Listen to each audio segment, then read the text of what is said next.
What's up everybody, it's Joe from Gadgetry Tech, and in today's video we're going to talk about the new Sony Inzone H9 II. This is their newest and most expensive gaming headset to date with an MSRP of $350, and that puts it square in the territory of the ultra premium flagship headsets. So did Sony do enough to be with the others? First off, let's talk about the basics. At $350, you get a wireless USB transmitter. It has game to chat mix built in. It has built-in EQ with a 10-band equalizer, and it has simultaneous Bluetooth, which is going to please a lot of people. In addition to giving us a lot of good features that gamers have been asking for, Sony is actually using the same driver found in their more expensive active noise cancellation headphone. This is the WH-1000 XM6.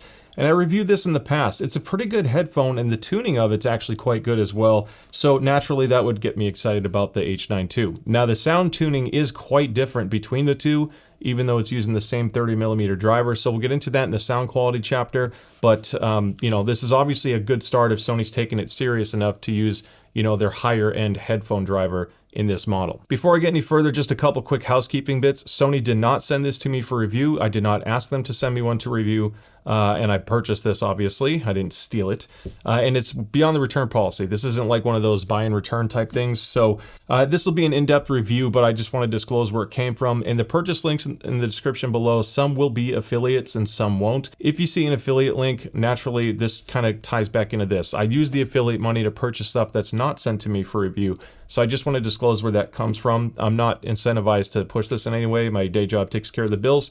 This is just a fun hobby. So let's get back into this. Now, as far as a too long didn't watch, my best of summary that I can do in a short period of time, the Inzone H9 II does some unique things that other headsets in this price range do not do. One, it's extremely light. Most of the flagship headsets have a little bit more weight. They had an amazing microphone improvement over the outgoing model, so you'll hear that in the mic test. So the mic quality is excellent. Built-in game to chat mix, 10-band EQ, and the simultaneous Bluetooth are all killer. Now the sound quality department, I think, is where it struggles a little bit in this price range because you have the better bass that you get on the Astro A50 Gen 5 and X with those graphene drivers, just better handling of bass notes in general. And then it does not approach the clarity that you get in the Odyssey Maxwell 2 or the Maxwell 1, of course, byproduct of that. So there are some other high-end headsets to consider. Obviously, Turtle Beach and SteelSeries and all that stuff is out there. I'm going to be doing a roundup of the flagship headsets soon because there's been some changes. I know there's some changes coming up.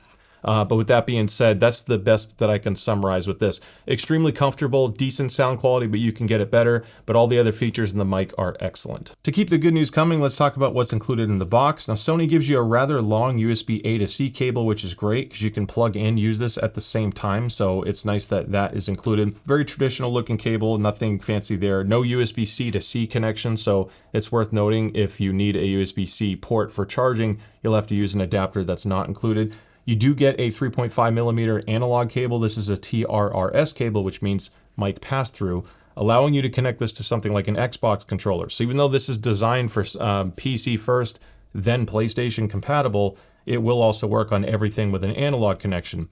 Now you get a sticker pack. This is very thin stickers. If you're the type of person that likes to put stickers all over your sport water bottles, these are very thin and I don't think they're going to last too long, but for certain applications, I guess it'll be nice to use. I'll get into the transmitter in a minute here. This pouch is actually a really nice pouch. It has a little zipper for your accessories to keep it separate from the headset itself so you don't scratch it up, which is really, really nice. This quality is excellent. It's got a little bit of padding to it. So it's nothing like super fancy, but compared to a lot of other pouches or sleeves, I guess, that come with some headsets, it's on the nicer side. It kind of reminds me of like a Viore Lululemon type sport fabric material. It's just good quality. You don't have to be into that stuff, but it's nice that it's not like a basic sleeve. Obviously no impact protection because it's soft, but it does stow away nicely in the back because it won't take up as much room. Speaking of not taking up as much room, this is the transmitter. It's a USB-C transmitter with an offset design. Now this offset design is super handy because it won't block the adjacent port on your PlayStation. If you're plugging this into a handheld device, that offset port will help make sure you can use the adjacent USB-C port or however you want to orientate it. Now there's no adapter for this to go to USB-A. It's C only. And there's a little switch on it that says PC or other. It doesn't say PS5, it says other, and you have to flick it in the other position in order for it to work on PS5. Now it doesn't work on PS5, and this was the one thing I wasn't too crazy about. There's no game to chat mix control on PlayStation. This is the first Sony official Inzone headset. They're not licensed through PlayStation. This is Inzone PC focused. In the past, they just always played really well together. Everything else works great on PlayStation 5. The wireless range, all that stuff, the volume, it's excellent. But to adjust the game to chat mix on PlayStation, you actually have to use your controller and go through the on-screen display. Those buttons basically go dead unless you're connected to the PC. Part of how this works is on PC. Now, this is a nice thing to me.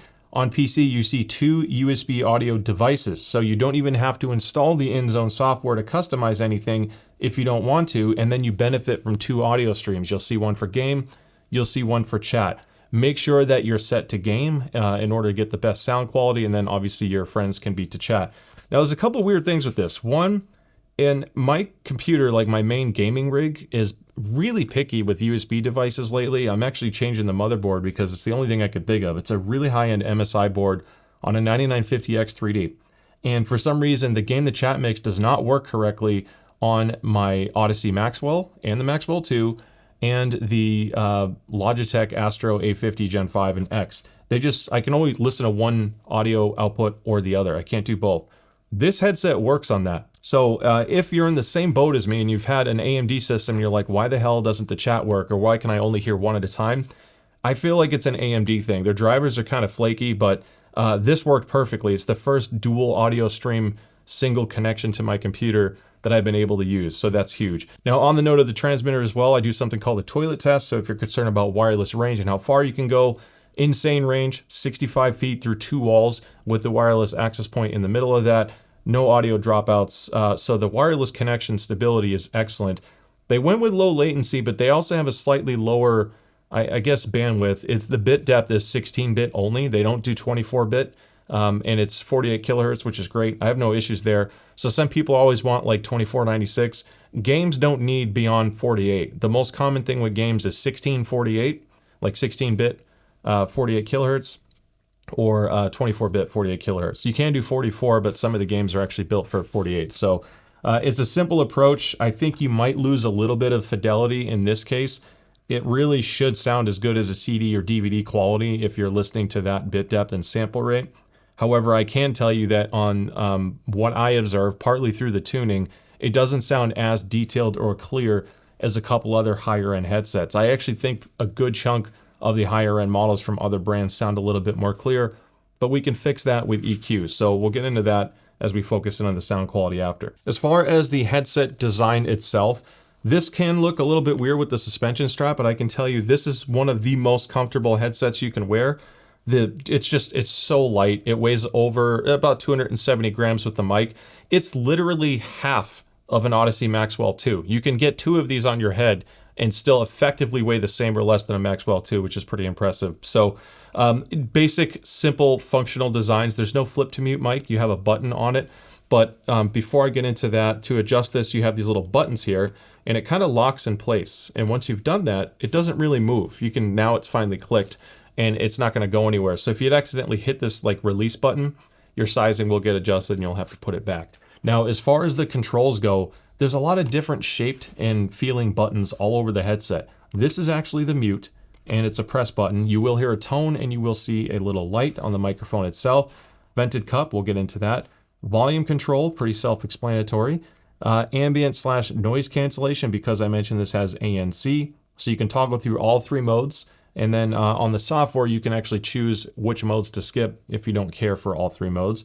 USB-C to charge it, of course, and then your 3.5 analog, and the microphone is detachable. So if you want to use this as a wireless headset, but then you have your own dedicated boom mic, for example, just pull this out, and now you can use it as that. On the right ear cup, you have game to chat mix, and again, just press up for game, press down for chat, and on PlayStation, this won't do anything. You have the Bluetooth button, which also works as an action button, and if you press and hold, that's going to enable it and make sure you go in pairing mode, because it will interact with your phone and play audio from it at the exact same time. 2 other audio sources are working through the transmitter, which is great. And then you have the power button down here, which has kind of a concave shape to it. So it's pretty tactile, and once you get used to it, it's pretty easy to use. You have detachable cups or ear pads here.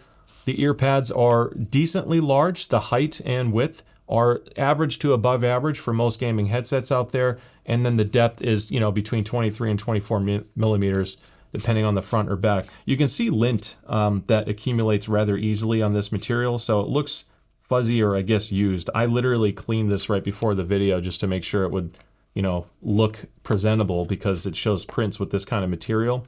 I don't really care so much about the lint, because what you do get from this is much better comfort over something like the XM6 that I talked about earlier, which, even though it's the same driver, these pads are, I mean, you can literally hit the edge of the frame with very little pressure, and there's a lot more work involved with bottoming out.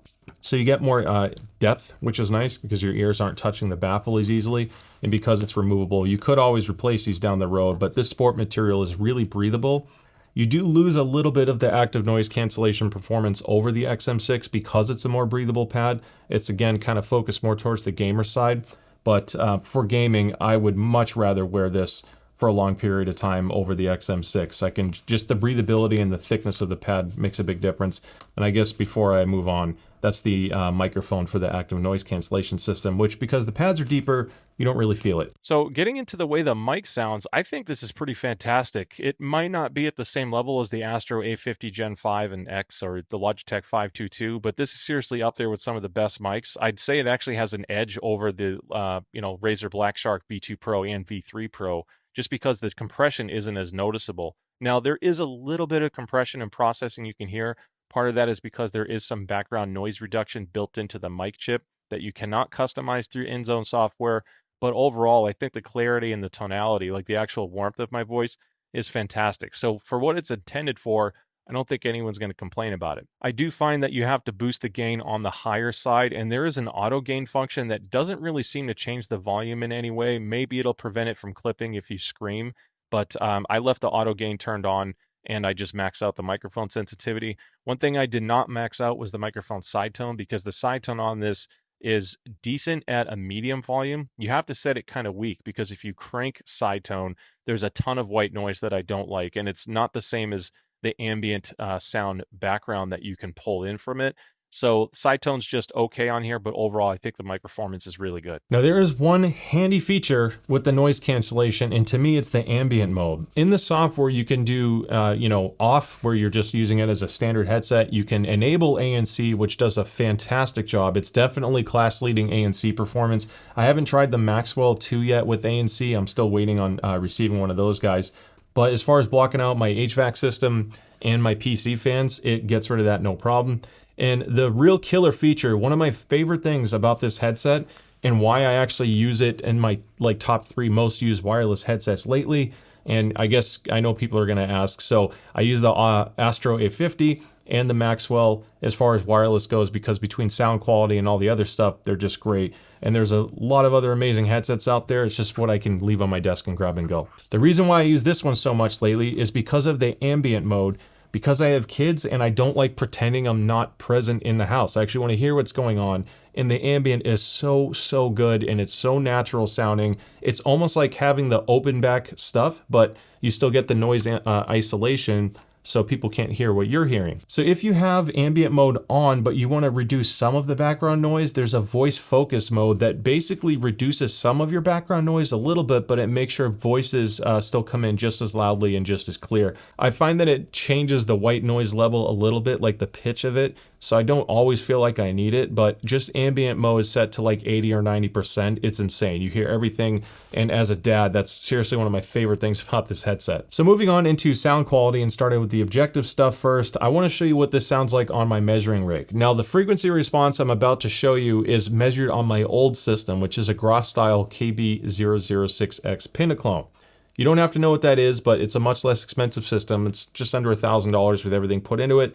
And this is the opposite end. This is the Brüel & Kjær 5128, widely considered the standard now for accurate headphone measurements, because it more replicates, I guess better consistently replicates how the human ear behaves, because it's not just a mic on an ear, there's actually an ear canal inside. This is the future of the channel as far as measurements go, and I'm going to keep measuring it on my old rig, because the point I always try to make with measurements is this rig hears this a certain way, my old rig will hear this a certain way, my ears hear it a different way, and so do yours. So what we do when we talk about frequency response measurements, it's an approximation and it's showing you a comparison of how this sounds compared to another headset on that same rig. You're not always going to get the same results, and especially in the treble. So and the reason why I'm not including the measurements of this yet is because it would be the first headset I've measured on it, and without comparing to others, it's kind of useless in isolation, in my opinion. So I'll have better measurements soon. Just keep an eye out because I have a link to a new website coming out very soon that I'm excited to show you. So getting into the headset. This is a very unique tune because they're tuned by esports players. The Fnatic team for Apex Legends and Valorant had a huge say in the tuning of this. And I'm just going to be blunt. It is very bass forward. It has a lot more bass than I expected for like esports FPS tuning. And it's recessed in basically 1 to 4,000 hertz, followed by a stronger peak at 8,000 hertz. And the high treble is great. I actually think, everything above like 10,000 hertz is quite good. I have no real complaints there. The voicing isn't bad. It just out of the box sounds really thick and a little bit dark sounding because there's all this heavy bass in the mid bass and there's not a lot of sub bass. If you're used to pounding bass below 50 hertz, that's where the Maxwell and the Astro A50 come in. They just have more sub bass. This is more of a punchy mid-bass focus, and it sounds a little bit thicker because of that. So the recess that you get into the 1 to 4,000 hertz area, there's no shout, there's no harshness to voices. They sound kind of laid back and relaxed. On the gaming side, nothing's going to be overly punishing or exciting sounding, and you might find that it's good for long-term gaming because you don't have this in-your-face mid-range that's just constantly blasting at you, almost like a wincing sensation if you play it too loud. My biggest issue, and my older rig kind of picked this up, is there is a very strong peak at 8,000 hertz. Like I planned this before I measure it, and that was the first thing that stood out. Kind of dark and relaxed, and then the right thing hits, and it's really sharp at 8,000 hertz. We can easily fix that. I mentioned custom EQ earlier, the 10 band. That saves to the headset. So there's a lot of different presets you can go through on the Inzone software. And the software is not bad. It's kind of sparse looking, but it has the features I care about. And there are several presets you can play with. I'm not really a fan of most of the presets that it comes with, but I'm showing you my custom EQ now. So if you do this custom EQ, I pulled some of that mid-bass bloat down a little bit, and I boosted the upper mids and low treble. I pulled back a little bit on that 8,000 hertz peak, but not too much because you might not hear the same peak the way I do. So I don't want to take that away. This is kind of a generalized tune for people. And then I boosted 16,000 hertz by a decibel just to add a little bit more air up top. I really like the sound quality of this once it's tuned. And I think part of that is accompanied by the comfort. So this is going to lead me into the subjective side of things.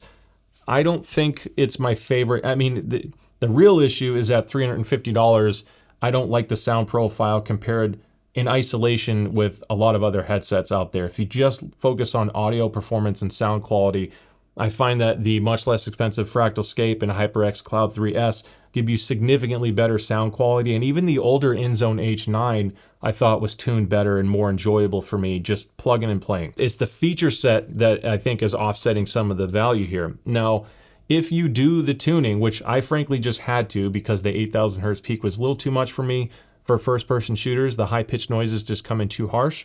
So I'm basing my subjective gaming performance and my enjoyment based off me applying my EQ. Once I've done that, I again don't get the same depth and immersion that I get with a couple other headsets out there, mainly because the sub bass isn't quite as strong, but it's just such an unassuming sound profile. You feel like you're always getting 80 or 90% of what you want to hear from the game. And once you tame that one treble peak, I don't find any particular part jarring or unenjoyable to listen to. It's a very smooth, easy listening driver. And, the Maxwell is a great sounding headset, but there are times where it's like almost too much because you're getting so much information and it can be a little bit on the brighter side. That can be fatiguing for a longer period of time. So that's why I've liked a couple other headsets that are more relaxing sounding. For immersive gaming, it's good. Just don't expect super deep sub bass. It's just a very agreeable everyday listen. So I'm trying to think, when you compare it on the FPS side, the driver matching is pretty good on this. It's rather consistent on placement, which is good, but I had a slight channel imbalance in the upper mid area that was consistent whether I had active noise cancellation turned on or off. So I didn't find this too bad because I play a lot of Arc Raiders, but I think we can value things differently, and that's okay, because even though I'm not in love with the sound quality of this, I do absolutely love the feature set because it's so light, and I can have media playing on my phone if I want in between rounds. Game to chat mix that works on my PC, which is huge because that's been an issue. And for games like Arc Raiders, where I'm playing a little bit more casual, or some of the stuff I've been testing on handhelds lately, it's just a good balance of everything. And I think if you value the comfort and the weight and the feature set just as much as pure sound quality, the H9 II is still a very, very good option in this price range. I'm just not going to lie and say that it's the best sounding or top tier sounding headset in terms of overall fidelity. So EQ can help, but it's not going to completely change the way this performs. All right, and that wraps up my rather long tangent on this headset. So I really like this headset because it does a lot of headset things. I think people are trying to associate headsets purely against hi-fi headphones, but we can't ignore all these other features it has, like the comfort, the convenience of the chat mix and the Bluetooth and all that. I'm kind of just repeating what I just said, but I want to emphasize that because it really comes down to what you value at the end of the day. I had no problems with functions. Everything always worked. It was just always exactly what I expected it to do. So from the usability side and comfort and sound was good enough, I could still enjoy it. I am going to be releasing a new high-end headphone focused or headset focused video soon. I'm waiting on a couple other announcements that's probably going to happen in the next month or two. So whenever the new stuff comes out, that'll kind of be a good reset for me. And then I will compare this more to the current market rather than stuff that I've covered exclusively last year. I'm going to include all the good ones there. So this is the beginning of the coverage with the H9 II, and I hope that you learned a little bit more about it if you haven't already. I'm sorry this one took so long to release, but I hope you found it helpful. So don't forget to like and subscribe if you haven't already. Love to see you in some future content. Stay safe, and I'll see you next time. Bye.